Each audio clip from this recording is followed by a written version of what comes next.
Hello everyone, welcome back to हाईक्यूज YouTube channel. Fluid properties देख रहे थे, 3-4 इंपॉर्टेंट फ्लूइड प्रॉपर्टीज ऑलरेडी देख चुके हैं। विस्कोसिटी के बारे में बात करनी थी, एक बहुत इंपॉर्टेंट फ्लूइड प्रॉपर्टी हो जाती है ना। तो आई थॉट एक सेपरेट वीडियो बनाती हूँ इसके लिए, क्योंकि ऑफकोर्स यूनिट से बहुत क्वेश्चन देखने के लिए मिलता है। स्ट्रोक्स क्या है, पॉइज क्या है, ये सारी चीज़ें, सीजीएस यूनिट, एमकेएस यूनिट, ये सब। तो थोड़ा सा पॉइज के बारे में थोड़ा सा विस्कोसिटी के बारे में डिस्कस करना था। Most of you must be knowing viscosity already, ठीक है। नहीं भी पता है तो कोई दिक्कत नहीं है, मैं बताती हूँ, बहुत ही सिंपल फॉर्म में बताऊंगी आपको। फ्लूइड मैकेनिक्स पढ़ रहे हैं, फ्लूइड फ्लो दिखा देती हूँ आपको, ठीक है। फ्लूइड फ्लो हो रहा है। अब ये जो फ्लूइड फ्लो हो रहा है, क्या मैंने यहाँ पे कहीं पे भी आपसे वेलोसिटी के बारे में कोई बात की है कि किसी लेयर पे वेलोसिटी ज़्यादा है, किसी लेयर पे वेलोसिटी कम है, ऐसी कोई बात की है मैंने?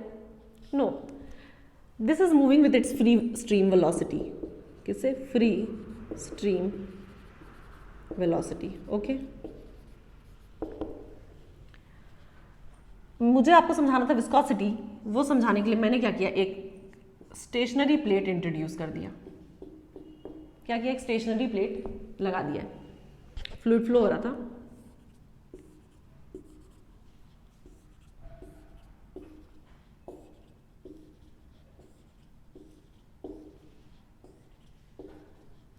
फ्लूइड फ्लो हो रहा था, फ्लूइड अभी भी फ्लो हो रहा है। विस्कोसिटी समझ में आ रहा है क्या? इससे कुछ समझ में आ गया क्या कि मैंने एक सॉलिड सरफेस लगा दिया, अगर एक सॉलिड प्लेट इंट्रोड्यूस कर दिया स्टेशनरी, तो क्या उसकी वजह से मुझे कोई चेंज दिखने के लिए मिल रहा है? ऐसे बिगर पिक्चर में तो बिल्कुल नहीं दिख रहा है ना। बट आपको विस्कोसिटी समझाने के लिए मैं एक एलिमेंट कंसिडर करके दिखाती हूँ आपको, okay. I am considering a element. ये एलिमेंट ले लिया मैंने, और अब मैं इस एलिमेंट का डिटेल एनालिसिस करूंगी। फ्लूइड तो फ्लो हो रहा है, ये सब छोड़ दो, ठीक है। सिर्फ इस एलिमेंट की बात करते हैं, सिर्फ इस पॉइंट पे क्या क्या हो रहा है ये देख रही हूँ, ठीक है। तो मुझे पता चल गया कि वाटर मॉलिक्यूल्स होंगे, और आपको पता है कि फ्लूइड क्या होता है, लेयर बाय लेयर फ्लो करता है, ठीक है। एक लेयर के ऊपर दूसरी लेयर फ्लो करती है। तो मैंने एक वाटर मॉलिक्यूल ले लिया और सोचा कि मैं वाटर मॉलिक्यूल ले लेती हूँ। N number of water molecules होंगे, बट मैंने 3-4 वाटर मॉलिक्यूल्स ले लिए हैं, और अब मैं इनका एनालिसिस करूंगी। मैं ये देखूंगी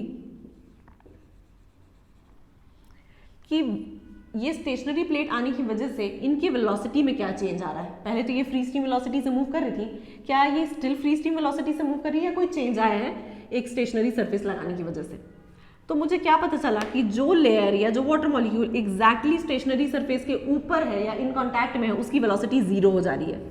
उसकी वेलोसिटी क्या हो जा रही है? 0 हो जा रही है। Also the no slip condition, okay. अब इस मॉलिक्यूल की, वाटर मॉलिक्यूल की वेलोसिटी 0 हो गई है। ये वाटर मॉलिक्यूल क्या करेगा? अब इसके ऊपर वाला जो वाटर मॉलिक्यूल है वो तो मूव करना ही चाहेगा, ऑफ कोर्स, क्योंकि ये वाटर मूव कर रहा है आगे की तरफ। सब यहाँ आके जैसे ही एक स्टेशनरी प्लेट से टकराए, तो इसका ये मतलब तो नहीं है कि वाटर वहीं पे मूव करना बंद कर देगा और रुक जाएगा, सबकी वेलोसिटी 0 हो जाएगी। Of course not, water is still flowing.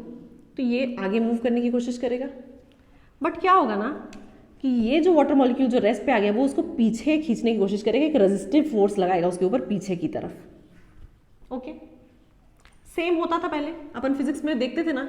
अगर एक टेबल है और टेबल में मैंने क्या किया, ये टेबल है, स्टेशनरी मान रही हूँ मैं इसको, इसके ऊपर मैंने एक बॉक्स रखा हुआ है and I am trying to pull the box. तो ये जो टेबल होता था वो बैकवर्ड फोर्स, एक रेजिस्टिंग फोर्स लगाता था, जिसको हम फ्रिक्शन बोलते थे। सॉलिड में हो रहा था। अभी अगर मैं लिक्विड की बात करूं तो सेम वही फ्रिक्शन से रिलेट कर सकते हैं इसको, कि ये जो वाटर मॉलिक्यूल है या ये जो पूरी लेयर है, वो क्या कर रही है, अपने ऊपर वाले लेयर को पीछे खींचने की कोशिश कर रही है। अब क्या हुआ, ये वाली लेयर या वाटर मॉलिक्यूल सेम करेगी अपने ऊपर वाले वाटर मॉलिक्यूल के लिए, ठीक है।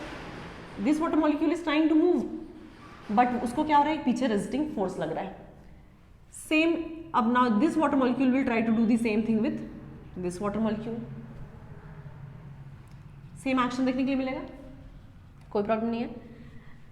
अब विस्कोसिटी क्या है कि ये जो रेजिस्टिंग फोर्स पीछे की तरफ लग रहा है, ठीक है, यही एक्शन ऑफ विस्कोसिटी है, यही विस्कोसिटी है।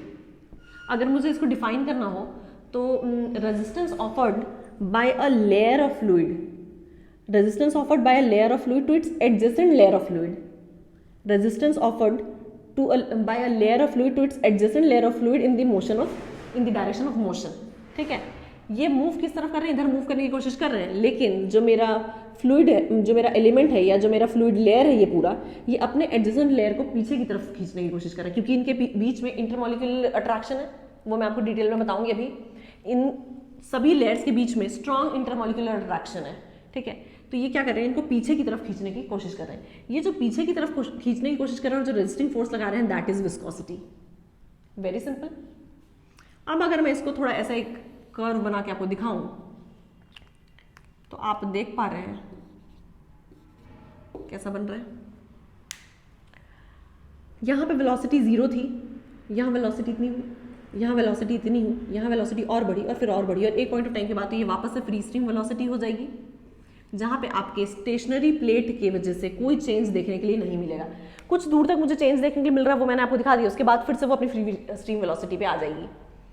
तो आपने देखा कि जब मैं भी वाई एक्सिस पे जैसे जैसे बढ़ रही हूँ, डी यू क्या होता है, अगर मैंने एक छोटा सा एलिमेंट कंसिडर किया है तो पता है कि चेंज इन वेलोसिटी कितना होगा, डी यू होगा, चेंज इन वेलोसिटी। तो वेलोसिटी 0 था, फिर वेलोसिटी बढ़ा तो दिस इज डी यू, फिर यहाँ से वेलोसिटी और बढ़ा, दिस इज डी यू। तो वेलोसिटी बढ़ते जा रहा है, आपको दिख रहा है। तो क्या आपको यहाँ पे d you by D y दिख रहा है? What is d y? This change in length, हम ऊपर की तरफ मूव कर रहे हैं, दिस इज डी वाई, ठीक है। तो जब मैं वाई एक्सिस में ऊपर बढ़ रही हूँ तो क्या मुझे वेलोसिटी में भी चेंज देखने के लिए मिल रहा है यहाँ पे? इसका ये मतलब है कि d you by D Y exist करता है। मुझे पूरी वैल्यू तो नहीं पता एग्जैक्ट वैल्यू कि कितनी होगी, but d you by D Y exist कर रहा है इस सेक्शन में, and this d you by D Y is also known as the velocity gradient. Okay, this d you by D Y is known as the velocity gradient. अब मैं आपको क्या बता रही हूँ कि फ्लूइड फ्लो हो रहा था, फ्लूइड फ्लो होने के बाद वो स्टेशनरी सरफेस पे आया तो मुझे विस्कोसिटी देखने के लिए मिली, और ये d you by D y की वेलोसिटी, मैं ये मान रही हूँ कि d you by D Y exist कर, मान के रही हूँ, दिख रहा है।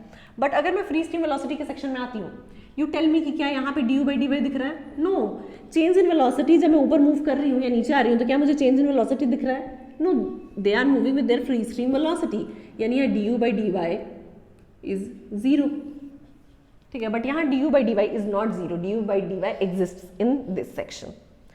अब ये तो समझ में आ गया आपको कि जो भी रेजिस्टेंस ऑफर होता है एक लेयर ऑफ लिक्विड से अपने ऊपर वाले लेयर ऑफ लिक्विड पे, जो उसको पीछे खींचने की कोशिश करता है और मूव नहीं करने देता है, उसी को बोलते हैं विस्कोसिटी। ओके, और विस्कोसिटी का अगर एकदम ही चाइल्डिश सा एग्जांपल आपको समझाना हो तो of course water and honey अगर आप ले लेते हैं, तो वाटर अगर आप थ्रो करते हैं और हनी अगर आप थ्रो करते हैं तो आप देखेंगे कि वाटर बहुत आराम से फ्लो करेगा, और जो आपका हनी होता है या आपका ग्लिसरीन होता है वो बहुत स्पीड में फ्लो नहीं करेगा, धीरे फ्लो करेगा, देयर इज अ रेजिस्टेंस। तो आपको क्या समझ में आ गया कि उसकी विस्कोसिटी ज़्यादा है, उसकी विस्कोसिटी वाटर से ज़्यादा है, ठीक है।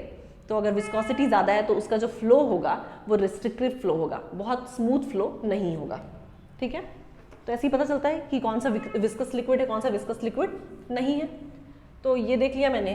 अब इसके बाद अगर मुझे इसको फॉर्मूला वाइज आपको बताना हो कि व्हाट इज विस्कोसिटी, तो मैं थोड़ा सा आपको न्यूटन्स लॉ ऑफ विस्कोसिटी के पास लेके चलती हूँ। सी, न्यूटन्स लॉ ऑफ विस्कोसिटी के बारे में अगर बात करनी हो, न्यूटन्स लॉ ऑफ विस्कोसिटी, ठीक है। अब न्यूटन्स लॉ ऑफ विस्कोसिटी ने क्या बोला?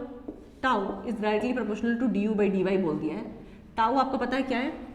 Tau is the shear stress, tau is the shear stress, okay. D you by D y आपको पता है वेलोसिटी ग्रेडियंट है। अब tau is directly proportional to D you by D y कैसे लिख दिए, ये मैं आपको जस्टिफाई करके दिखाती हूँ। मैं वापस से आपके लिए वही वेलोसिटी ग्रेडियंट बना दी, ठीक है।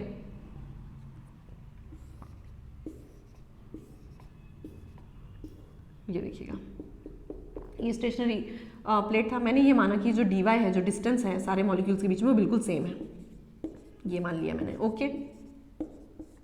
अब आप ये देखिएगा कि वेलोसिटी इस पॉइंट पे था 0, सेकेंड पॉइंट पे कितनी होगी मेरी वेलोसिटी? मेरी वेलोसिटी होगी, चेंज इन वेलोसिटी इतना आया। सेकेंड मॉलिक्यूल से थर्ड मॉलिक्यूल पे मूव की तो मेरा चेंज इन वेलोसिटी कितना हो गया? इतना हो गया। इतना कैसे चेंज इन वेलोसिटी हुआ? सिर्फ इतना ही तो हुआ ना चेंज इन वेलोसिटी, इतना तो पहले भी था, सेकेंड लेयर में इतना था चेंज इन वेलोसिटी, तो थर्ड में this will be the velocity, change in velocity कितना है? इतना इंक्रीज हुआ। अब अगर मैं थर्ड लेयर से फोर्थ लेयर पे मूव करती हूँ तो चेंज इन वेलोसिटी कितना हो जाएगा? इतना हो जाएगा चेंज इन वेलोसिटी, दिख रहा है आपको? पहले 0 था वेलोसिटी, बढ़ के इतना हुआ, फिर इतना तो था ही, बढ़ के इतना और हो गया, फिर इतना तो था ही, बढ़ के इतना और हो गया। तो आपको दिख रहा है कि चेंज इन वेलोसिटी कैसे हो रही है? चेंज इन वेलोसिटी जो हो रही है वो ऊपर जाते जाते वेलोसिटी क्या हो रही है? चेंज इन वेलोसिटी बढ़ रही है, ठीक है। अब क्या हुआ? No, change in velocity is not increasing, change in velocity is decreasing ऊपर जाते जाते। आपको दिख रहा है एक पॉइंट ऑफ टाइम के बाद तो वेलोसिटी फिर से वही फ्री स्ट्रीम वेलोसिटी में आ जाएगी ना, फिर तो पूरी वेलोसिटी सेम हो जाएगी। तो जो change in velocity D you है उसकी वैल्यू ऊपर जाते जाते कम होते जा रही है। So you can say d you by D y ऊपर में क्या है, लेस है, वही d you by D y नीचे क्या है, मोर है। होप आपको समझ में आ रहा होगा। अब अगर D you by D y ज़्यादा है तो मुझे ये भी तो पता है कि विस्कोसिटी भी ज़्यादा है। विस्कोसिटी इतनी ज़्यादा थी यहाँ पे कि उसने एक एलिमेंट की तो वेलोसिटी जीरो ही कर दी, ठीक है। फिर विस्कोसिटी क्या हुई, सेकंड की थोड़ी कम हुई, थर्ड की थोड़ी और कम हुई, फोर्थ की थोड़ी और कम हुई, तभी तो इनकी वेलोसिटी बढ़ती गई ना। तो विस्कोसिटी क्या है हो रही है, मेरा जो विस्कोसिटी है वो नीचे की तरफ ज़्यादा है, ऊपर की तरफ कम है। अब विस्कोसिटी ज़्यादा है मतलब रेजिस्टिव फोर्स भी नीचे ज़्यादा है। इतना ज़्यादा रेजिस्टिव फोर्स लगाया कि इसकी वेलोसिटी को थोड़ा कम कर पाई मैं, बट ऊपर जाते जाते मेरी क्या हो रही है, वेलोसिटी नॉर्मल होते जा रही है। तो ऊपर जाते जाते जो रेजिस्टिव फोर्स है उसकी वैल्यू भी कम होती जा रही है। ये बताइए कि ये जो वेलोसिटी, इसकी वेलोसिटी जीरो थी, क्या इस एलिमेंट का कोई असर मुझे यहाँ पे दिख पा रहा है, नहीं दिखेगा ना। उसने जितनी कोशिश करनी थी यहाँ पे कर ली, यहाँ तक कर ली, बट क्या वो यहाँ पे भी रोक पा रहा है अपनी एलिमेंट्स को, वाटर मॉलिक्यूल्स को, क्या फ्लो होने से रोक पाएगा, नहीं। तो आपको पता है कि जो रेजिस्टिव फोर्स है वो नीचे की तरफ ज़्यादा है, बट वही रेजिस्टिव फोर्स ऊपर की तरफ लेस है, फोर्स इज लेस। तो अगर फोर्स नीचे ज़्यादा है तो शियर फोर्स भी नीचे ज़्यादा होगा, स्ट्रेस भी नीचे ज़्यादा होगा। तो वही तो लिखा है कि shear stress is directly proportional to D you by D Y, stress is also more. तो अगर आपको दिख रहा है कि if D you by D Y is more, stress is also more, वही चीज़ लिखी हुई थी बस। ऊपर अगर D you by D Y is less, stress is also less. Simple सी चीज़ थी। आई होप आपको ये समझ में आ गया होगा। तो आपको ये याद रखने की जरूरत नहीं है। All you need to know is कि न्यूटन्स लॉ ऑफ विस्कोसिटी के हिसाब से tau is directly proportional to D you by D y, ये आपको पता होना चाहिए बहुत अच्छे से। अब पता है डायरेक्टली प्रोपोर्शनल का साइन है तो मैं उसको रिप्लेस करूंगी, तो मैंने इंट्रोड्यूस किया tau is equal to mu d you by D y. What is this mu? This mu is nothing but your viscosity. This viscosity is also known as dynamic viscosity, also known as absolute viscosity. Okay तो अगर अब मुझे ये same formula mu के terms में लिखना हो तो मैं कैसे लिख सकती हूँ? Mu is equal to tau d you by D y. कोई प्रॉब्लम नहीं है। यूनिट लिखनी होगी अगर मुझे इसकी, फॉर्मूला पे तो मैं आ गई, यूनिट अगर लिखनी होगी तो टाउ आपको पता है क्या हो गया, पास्कल हो गया, ठीक है। डी यू आपको पता है change in velocity, velocity metre per second upon d y था, डी वाई क्या है, डिस्टेंस यानी मीटर, तो ऊपर आ गया आपके पास मीटर। एक मीटर कैंसिल, ये सेकेंड ऊपर चला जाएगा, तो मुझे क्या दिख रहा है, mu is equal to pascal into second. बहुत इंपॉर्टेंट फॉर्मूला है, नोट करके रखना है आपको, ठीक है। Mu is equal to pascal into second. Pascal के लिए मैंने आपको बताया था what is pascal, pascal is newton per metre square, last class में देखे हम लोग, और इंटू सेकेंड तो था ही। Now what is Newton? Force. Force is equal to, Newton is equal to force is equal to M A, mass into acceleration. What is mass? Mass को लिखूंगी केजी, एक्सेलरेशन को लिखूंगी मीटर पर सेकेंड स्क्वायर। तो आपको क्या पता चल गया, newton is equal to kg into metre per second square. क्या मैं ये न्यूटन की इस यूनिट को रिप्लेस करके यहाँ पुट कर सकती हूँ? बिल्कुल कर सकती हूँ, किया मैंने पुट, ठीक है। म्यू इज इक्वल टू, देखिएगा मैंने ये n की वैल्यू को, न्यूटन की वैल्यू को यहाँ पुट किया है, तो this is kg metre, metre square नीचे ऑलरेडी था, सेकेंड स्क्वायर आ गया, और एक ऑलरेडी सेकेंड था यहाँ पे, ठीक है। कैंसिल आउट करती हूँ, एक सेकेंड और एक सेकेंड कैंसिल किया मैंने, और ये कैंसिल किया मैंने, ठीक है। तो mu is equal to KG metre, KG per metre second. This is your final unit. ये क्या है? ये है आपका MKS unit of dynamic viscosity. MKS unit हो गया। अब अगर मुझे CGS यूनिट चाहिए होगी सेम, तो CGS यूनिट कितनी हो जाएगी? kg को कर दिया मैंने ग्राम में, और मीटर हो जाएगा आपका centimetre into second. This will be your CGS unit. And always remember that CGS unit of mu, CGS unit of dynamic viscosity या विस्कोसिटी, ठीक है, CGS unit of dynamic viscosity is poise। Clear होगा? तो आपको क्या दिख रहा है? 1 poise 1 poise is equal to gram upon centimetre second, CGS unit ना। अब अगर इसी को मुझे MKS चेंज करना होगा तो MKS में क्या हो जाएगा, ये CGS है, MKS में ग्राम को किलोग्राम में अब चेंज करना होगा तो कितना हो जाएगा 10 to the power -3 kg upon centimetre को मीटर में चेंज करना होगा तो 10 to the power -2 मीटर, और सेकेंड तो रहेगा ही, ठीक है। नाउ टेल मी कि ये kg पर मीटर इंटू सेकेंड आपको याद आ रहा है क्या कहीं से, मैंने कुछ डिस्कस किया है क्या, ठीक है। सो आई कैन राइट ये 10 to the power -2 जो है वो ऊपर मूव करेगा, ठीक है, तो it will be 0.1 pascal second. ये एकदम अच्छे से आपको याद होना चाहिए, बहुत सारे न्यूमेरिकल्स में देखा है हमने, स्टेट एग्जाम्स में भी देखा है that 1 poise is equal to 0.1 pascal second. I hope आपको ये क्लियर हो गया होगा। तो ये बात कर ली मैंने विस्कोसिटी के बारे में। ये जो म्यू है this is known as viscosity, dynamic viscosity और एब्सोल्यूट विस्कोसिटी। तो कंफ्यूज नहीं होना आपको, अगर कभी भी आपसे पूछा जाए पॉइस के बारे में तो आपको याद रखना है कि CGS unit of dynamic viscosity और CGS unit of absolute viscosity और CGS unit of only viscosity is poised. Okay, 1 poised मैंने आपको बता दिया, पास्कल के टर्म्स में भी बता दिया, CGS में भी और MKS में भी, तो आपको वैल्यूज ध्यान में रखनी है। अब जैसे मैंने आपको डायनेमिक विस्कोसिटी के बारे में बात कर ली, एक छोटी सी चीज है जो आपको पता होनी चाहिए, that is kinematic viscosity. Dynamic देख लिया आपने, एक काइनेमेटिक देख लीजिए, उससे भी न्यूमेरिकल देखने मिल सकते हैं। तो मैं बात कर रही हूं आपसे काइनेमेटिक विस्कोसिटी के बारे में। काइनेमेटिक विस्कोसिटी डिनोट करते हैं न्यू से, किससे, न्यू से। वो डायनेमिक विस्कोसिटी या विस्कोसिटी डिनोट करते हैं म्यू से, ठीक है। तो nu is equal to mu upon rho. What is mu, mu is the dynamic viscosity, you know. What is rho, rho is the density. कोई प्रॉब्लम नहीं। चलिए वैल्यूज पुट करते हैं। आपको पता था कि म्यू की वैल्यू क्या आई थी, यहाँ पे नीचे मैंने रब किया है, आपको पता था सबसे पहले क्या आई थी, पास्कल सेकेंड आई थी, ठीक है।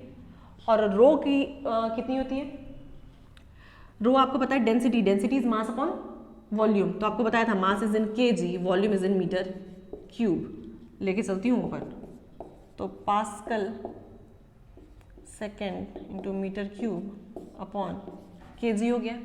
अब इस पास्कल को मैं किस में चेंज करूंगी आपको पता है, newton per metre square into second to metre cube upon kg। ये और ये यहाँ से कैंसिल आउट हो रहा था, तो ये आपके पास हो जाता था newton second metre upon kg, ऐसा कुछ आ रहा था, ठीक है। इस न्यूटन को मैं क्या कर रही थी, रिप्लेस कर रही थी। आपको मैंने बताया कि न्यूटन्स को कैसे चेंज करूंगी मैं। न्यूटन को आई वाज चेंजिंग, न्यूटन क्या था, फोर्स था, force is mass into acceleration. Mass की वैल्यू आपको पता है kg और एक्सेलरेशन की मीटर पर सेकेंड स्क्वायर कर रही थी, तो वो पूरी वैल्यूज पुट करूंगी जब मैं न्यूटन की उठा के यहाँ, तो ये आ जाएगा आपके लिए मीटर स्क्वायर पर सेकेंड बचेगा, सब कैंसिल आउट होने के बाद। तो आपको पता चल गया metre per second square is MKS unit. अगर सेम मुझे CGS में चाहिए होगा, यहाँ दिखाती हूँ आपको, metre per second square is new का क्या, MKS यूनिट। ओके, सेम अगर मुझे CGS में चाहिए होगा आपके लिए, तो CGS में क्या हो जाएगा, मीटर स्क्वायर हो जाएगा आपका सेंटीमीटर स्क्वायर, सेकेंड रहेगा सेकेंड में, ये हो गया आपका CGS यूनिट।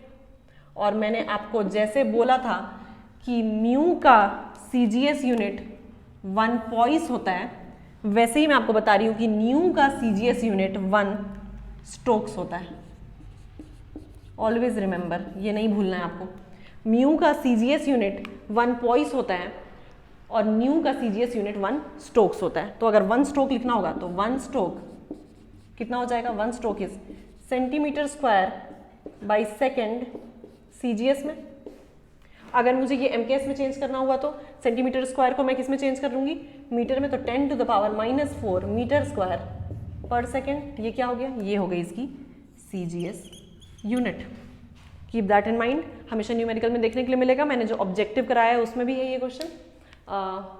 वीडियो आने वाली होगी ऑब्जेक्टिव की, उसमें स्ट्रोक्स के बारे में बात की गई है, उसी में पॉइस के बारे में बात की गई है। तो बस ये विस्कोसिटी के बारे में इतना जानना विल बी इनफ। न्यूमेरिकल्स देखेंगे इसको तो और क्लियर हो जाएगा। विस्कोसिटी के बाद सरफेस टेंशन के बारे में बात करती हूँ थोड़ा सा आपसे, और सरफेस टेंशन के बाद न्यूमेरिकल्स देखते हैं, है ना।